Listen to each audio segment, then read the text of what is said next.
जय माँ लक्ष्मी। श्री महालक्ष्मी व्रत की पूजन सामग्री: गज, कलावा, ऋतुफल, सिंदूर, सूत्र 16 गांठ का, नैवेद्य, हल्दी, यज्ञोपवीत, लक्ष्मी जी की प्रतिमा, कलश, केले के खंभे, पूंगी फल, चावल, कपूर, गुलाल, धूप, पान, तुलसी दल, श्रीफल, बंधनवार, केसर, दीप, चौकी, चंदन, पंचामृत का सामान, पंच पल्लव, अबीर, दूध, दही, घृत, वस्त्राभूषण, चूड़ियाँ, शहद, शक्कर, पुष्पमाला, मेवा, मिठाई, दक्षिणा द्रव्य आदि। श्री महालक्ष्मी व्रत की पूजन विधि। इस व्रत के विषय में भविष्योत्तर पुराण में लिखा हुआ है कि यह माया, प्रकृति और शक्ति आदि नामों से तीनों लोकों में जो महालक्ष्मी देवी जी हैं उनको प्रसन्न करने का यह महान व्रत है। इस व्रत को भादव के शुक्ल पक्ष की अष्टमी से क्वार कृष्ण पक्ष की अष्टमी तक किया जाता है। व्रत प्रारंभ करने के दिन 16 बार कुल्ला कर स्नानात से निवृत्त होकर पवित्र हों और स्वच्छ वस्त्र धारण करें। तत्पश्चात कलावे का सूत्र लेकर उसमें 16 गांठ लगाएं तथा उसे चमेली पुष्पों, धूप आदि सुगंधित पदार्थों के मध्य रखें। सूत्र की 16 गांठों को महालक्ष्मी नमः मंत्र से अभिमंत्रित करें और अपनी कामना की पूर्ति की प्रार्थना करते हुए उसे अपने हाथ में बांधें। स्त्री को बाएं हाथ तथा पुरुष को दाहिने हाथ में सूत्र बांधना चाहिए। इसके पश्चात अपने हाथ में जल लेकर इस व्रत को करने का संकल्प करें तथा महालक्ष्मी देवी जी का ध्यान करते हुए प्रार्थना करें कि मैं आपकी सेवा में भक्तिपूर्वक तत्पर रहकर इस महाव्रत का पालन कर सकूं तथा उसे निर्विघ्न पूर्ण कर सकूं। ऐसी शक्ति और धीरता मुझे प्रदान कीजिए। फिर दूब के पौधे जल में भिगो कर अपने सिर, हाथ, पांव का मार्जन करें तथा दूब और अक्षत हाथ में रखकर कथा सुनें या पढ़ें। इस प्रकार 15 दिन नित्य दूब तथा अक्षत हाथ में लेकर कथा सुनते रहें। 16वें दिन क्वारवदी अष्टमी को सायंकाल स्नान कर सफ़ेद वस्त्र पहने और अत्यंत सुंदर मंडप बनाकर लक्ष्मी जी की सुंदर मूर्ति अष्टदल श्वेत कमल पर दोनों ओर 2 हाथी की मूर्तियों सहित पधरावें। पंचामृत से मूर्ति को स्नान कराएं। इस प्रकार षोडशोपचार द्वारा पूजन करें या किसी विद्वान पंडित से कराएं। महालक्ष्मी देवी जी का आवाहन करें, ध्यान एवं स्तुति करें। व्रती ब्राह्मण ब्राह्मणियों को भोजन कराएं और यथाशक्ति दान दक्षिणा देवें। पूजन में हवन, चालीसा पाठ आदि आरती आदि भी की जाती है। उद्यापन करते समय इस सब के अतिरिक्त खाने की वस्तुएं नए सूप में 16-16 की संख्या में रखें तथा दूसरे सूप से ढककर महालक्ष्मी जी को अर्पण करें और 16 ब्राह्मणियों को भोजन करा के दान दक्षिणा देकर विदा करें। तत्पश्चात स्वयं भोजन करें। श्री महालक्ष्मी व्रत की कथा।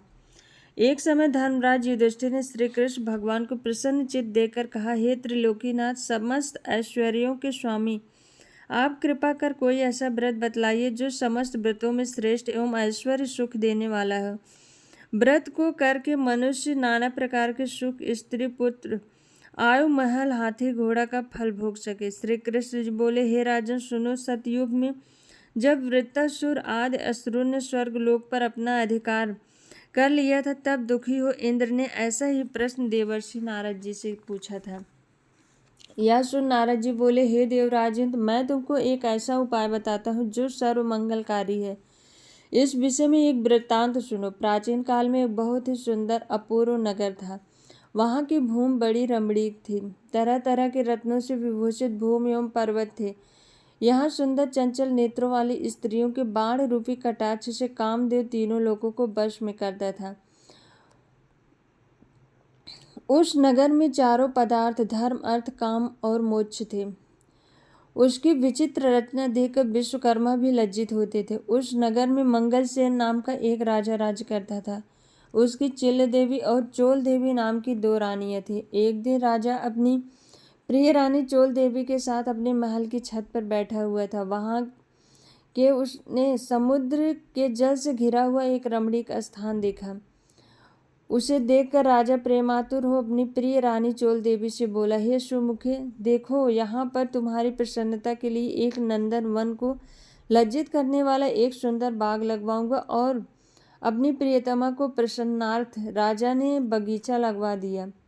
कुछ दिन बाद वह बाग वृक्षों, लताओं, फल फूलों और रंग बिरंगे पक्षियों की चहचहाट से अद्भुत छटा दिखाने लगा। एक दिन उस बाग में एक भयंकर प्रलय काल के समान एक शूकर आया और उसने सारे बगीचे को नष्ट कर दिया। बहुत से बाग के रक्षक भी मारे गए। कुछ रक्षक उसके भय से व्याकुल हो अपनी जान बचाकर राजा के पास पहुंचे और राजा से सारा हाल कहा। यह सुनकर राजा बड़ा कुपित हुआ और अपनी सेना से बोला, तुम शीघ्र वहां जाकर उस भयंकर शूकर को मार डालो। राजा की आज्ञा पा सेना चल दी और घोड़े पर बैठकर साथ में राजा भी चल दिया। चारों ओर से बगीचों को घेर कर राजा ने सैनिकों से कहा कि जिस मार्ग से शूकर निकल कर जावेगा, उस मार्ग का कोई भी रक्षक उसे न मार सकेगा तो मैं उसका सिर काट डालूंगा। तथा बाग के एक और राजा स्वयं अपना घोड़ा अड़ाकर खड़ा हो गया। दय योग से वह शूकर राजा से ही निकलकर भाग गया। राजा बड़ा लज्जित हुआ और घोड़े को चाबुक मारता हुआ उसका पीछा करने लगा। पीछा करते करते वह सिंह, व्याघ्र आदि हिंसक जीवों से युक्त घोर जंगल में पहुंचा। वहां ताल, तमाल, हिताल, साल, अर्जुन, लता आदि के वृक्ष थे। राजा जंगल में चारों ओर उसे देखने लगा। आगे चलकर शूकर राजा के सामने आया। राजा ने देखते ही देखते उसे भाला मार दिया और भाले के लगते ही उस शूकर ने अपना शरीर छोड़ दिया। वह सुंदर गंधर्व शरीर धारण कर विमान में बैठकर अपने लोक को जाते हुए राजा मंगलसेन से बोला, हे पृथ्वीपति, आपका कल्याण हो, आपने मेरा उद्धार किया है। अब मैं आपको अपने सांप की एक कथा सुनाता हूँ। मैं चित्ररथ नाम का गंधर्व हूँ। एक बार देव समूह में ब्रह्मा जी बैठे हुए थे कि चंद चटपुट आदि तालों के साथ मैं सप्त स्वर में उत्तर गान कर रहा था। गाते गाते मेरी ताल बिगड़ गई। इस पर क्रोधित होकर ब्रह्मा जी ने मुझे शूकर होने का शाप दे दिया। फिर प्रार्थना करने पर उन्होंने कहा कि मेरा उद्धार धर्मात्मा राजा मंगलसेन के हाथों से होगा। अतः मैं अधम योम छोड़कर अपने गंधर्व रूप को प्राप्त हो गया हूँ। हे राजन, मैं वरदान स्वरूप देवताओं को दुर्लभ चारों फल, धर्म, अर्थ, काम, मोक्ष का दाता एक व्रत बतलाता हूँ। यह व्रत महालक्ष्मी जी का है। इसके प्रभाव से आप चक्रवर्ती राजा होंगे। अब आप अपनी राजधानी वापस जाइए। नारद जी बोले, हे इंद्र, इस प्रकार कहकर गंधर्व अंतर्ध्यान हो गया। राजा मंगलसेन अपनी राजधानी को वापस लौटे कि मार्ग में उन्हें बगल में मृग चर्म लिए हुए एक ब्राह्मण पुत्र अपनी ओर आते हुए दिखे।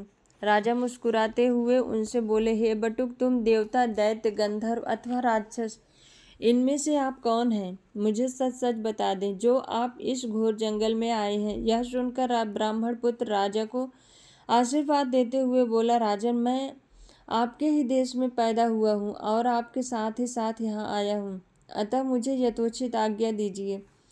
भगवान श्री कृष्ण बोले, हे धर्मराज। इस प्रकार उसके पूछने पर राजा ने कहा, हे विप्र, तुम्हारा नाम आज से नूतन होगा। अब तुम किसी सरोवर से ठंडा जल लाओ। राजा की आज्ञा पा वह नूतन राजा को एक सुंदर वृक्ष के नीचे बिठाकर घोड़े पर सवार हो जल की खोज में चल दिया। आगे चलकर उसने रंग बिरंगे पक्षी को देखा। वह वहीं पर चल पड़ा। थोड़ी दूर पर उसे एक सरोवर दिखा। यह सरोवर बहुत ही रमणीक था। एक सा प्रतीत होता था कि यहाँ भगवान नारायण का ही निवास स्थान है। सुंदर सुंदर कमलों से सुशोभित चक्रवाक आदि पक्षियों से युक्त, तेज हवा से उठने वाली लहरों को शांत करने वाला, मीठे जल वाला, महर्षि अगस्त्य की तृष्णा शांत करने वाला शीतल जल से परिपूर्ण था। जैसे ही वह आगे बढ़ा, उसका घोड़ा कीचड़ में फंस गया। अतः वह घोड़े से उतरकर सरोवर के चारों ओर देखने लगा। समीप ही उसने सुंदर सुंदर वस्त्र आभूषणों से सुसज्जित मृग नयनी स्त्रियों को देखा, जो मधुर ध्वनि से मंगल गान करती हुई पूजा कर रही थी। नूतन अपने दोनों हाथ जोड़कर स्त्रियों के पास जाकर विनम्र भाव से बोला, हे माताओं, आप सब बड़ी श्रद्धा पूर्वक किसकी पूजा कर रही हैं? और इसकी क्या विधि है तथा क्या फल है, सच सच मुझे बतावें। नूतन की मधुर वाणी सुन वे बोली, हे विप्र, भक्ति भाव से श्रद्धा युक्त होकर सुनो। जो भगवती माया प्रकृति और शक्ति नाम से प्रसिद्ध है, हम उसी महालक्ष्मी का व्रत कर रहे हैं। उसी व्रत की कथा तुम भी सुनो। स्त्रियों को नूतन को व्रत की विधि कहना। हे ब्राह्मण, यह व्रत भाद्रपद महीने के शुक्ल पक्ष अष्टमी राधा अष्टमी से प्रारंभ होता है। एक दिन प्रातः काल उठकर 16 बार हाथ पांव और मुंह धोकर 16 धागों से युक्त एक डोरी लेकर उसमें 16 गांठ की पूजा करें। ओम महालक्ष्मी नमः इस मंत्र से 16 बार अभिमंत्रित कर श्री लक्ष्मी जी की प्रार्थना करें। हे महालक्ष्मी, आप हमें धन धान्य पृथ्वी धर्म कीर्ति आयु यश और शोभा तथा हाथी घोड़े पुत्र दो। हे विप्र, इस प्रकार ध्यान करते हुए उस सूत्र को पुरुष अपने दाहिने अंग में और स्त्री अपने बाएं अंग में धारण कर 16 धूप के पौधे और अक्षत लेकर कथा सुने। इस प्रकार भादव सुदी से लेकर आश्विन वधी अष्टमी तक नित्य प्रति कथा सुनना चाहिए।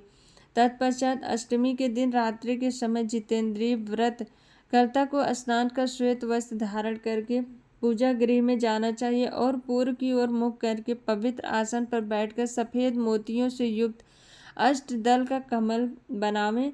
उस पर कमलासन मंद मंद मुस्कान करती हुई शरद चंद्र के तुल्य कांतिवान चतुर्भुजी दोनों हाथों में कमल लिए हुए श्वेत वस्त्र धारणी आभूषणों से विभूषित अभय वर देने वाली दोनों ओर हाथियों के सूंड से जल से सींचे जाने वाली श्री महालक्ष्मी जी का ध्यान करके कपूर अगरबत्ती चंदन से भगवती का चित्र बनाकर आवाहन करें कि हे महालक्ष्मी, भगवान विष्णु के पास से आप यहाँ आओ।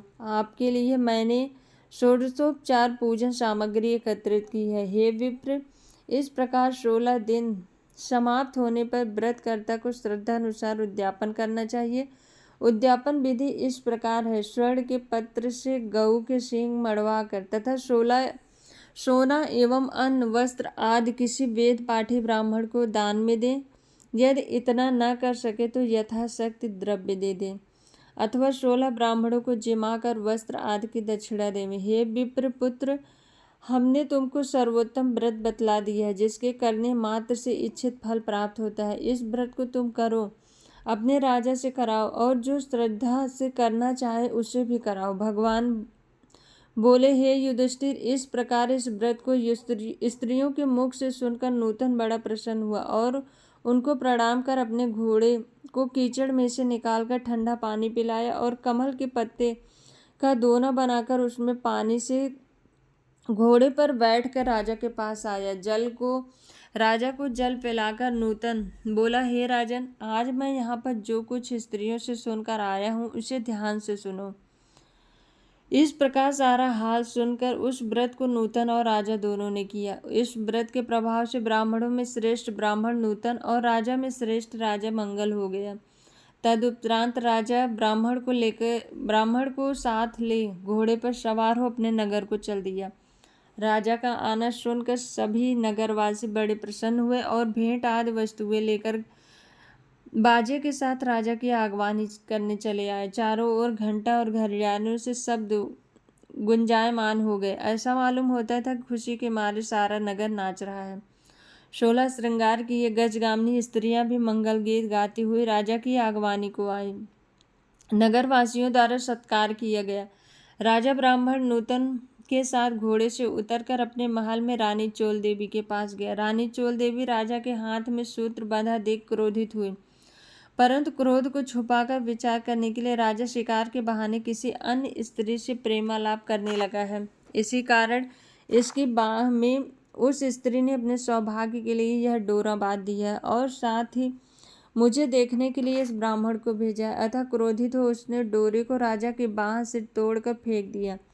राजा उसकी करतूत समझ न सका क्योंकि वह सेवकों तथा मंत्रियों को जंगल का सारा हाल बता रहा था। उसी समय राजा की दूसरी रानी चिल्ल देवी ने एक दासी राजा को देखने के लिए वहां आई।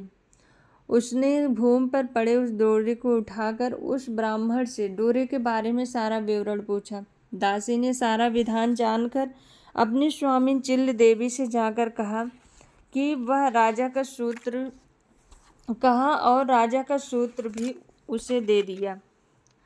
रानी ने उसी समय नूतन को बुलावा भेजा और उसके बताए गए व्रत को विधान सहित करने लगी। भगवान बोले, हे पांडुनंदन युधिष्ठिर, 1 वर्ष बीतने पर लक्ष्मी पूजन की याद आई। राजा अपनी बाह में बंधे सूत्र को न देखकर नूतन ने रानी चोल देवी द्वारा उसे तोड़कर फेंके जाने का सारा हाल राजा को बता दिया। यह सुनकर राजा क्रोधित हो रानी चोल देवी से बोला, अरे दुर्बुद्धे, अब मैं तेरे महल में लक्ष्मी पूजन न करके रानी चिल्ल देवी के महल में लक्ष्मी पूजन करूंगा। यह कहकर राजा चिल्ल देवी के महल को चला गया। इसी बीच लक्ष्मी जी बुढ़िया का रूप धारण करके परीक्षा लेने के लिए रानी चोल देवी के घर आए। रानी चोल देवी उनका निरादर करते हुए बोली, अरे दुष्टे, तू कौन है? मेरे घर कैसे आई? चल भाग यहाँ से। इस प्रकार लक्ष्मी जी रानी चोल देवी से अपमानित होने पर उन्हें श्राप देती हुई बोली, मूर्ख, तू मेरा अपमान किया है तूने, अतः तू शुकर मुखी हो जा और आज से इस मंगलपुर का नाम कोल्हापुर हो जावे। फिर वृद्धा रूप लक्ष्मी जी वहां से चलकर परीक्षा लेने के लिए चिल्ल देवी के महल में गई।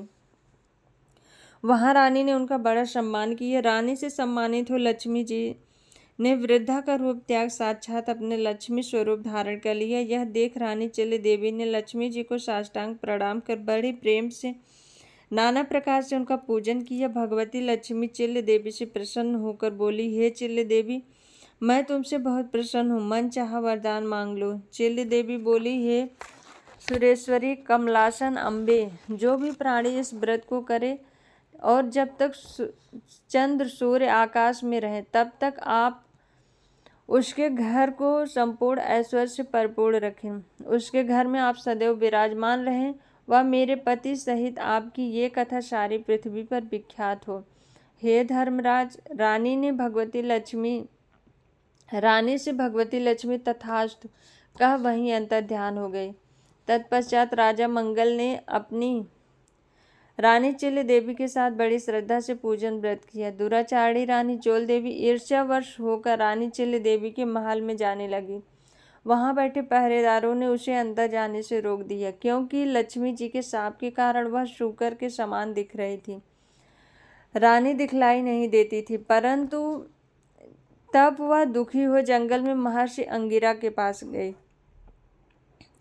उसकी यह दशा देखकर मुनि अंगिरा ने अपनी ज्ञान दृष्टि द्वारा उसकी सारी बातें जान ली। तब मुनि ने लक्ष्मी जी के कुपित होने का कारण उससे कहा और स्वयं श्री लक्ष्मी जी से उनके अपराध की क्षमा याचना कर उससे श्री लक्ष्मी जी का व्रत पूजन करवाया। व्रत के प्रभाव से वह रानी पुनः अपने लावण्यमय स्वरूप को प्राप्त कर कीर्ति पाने लगी।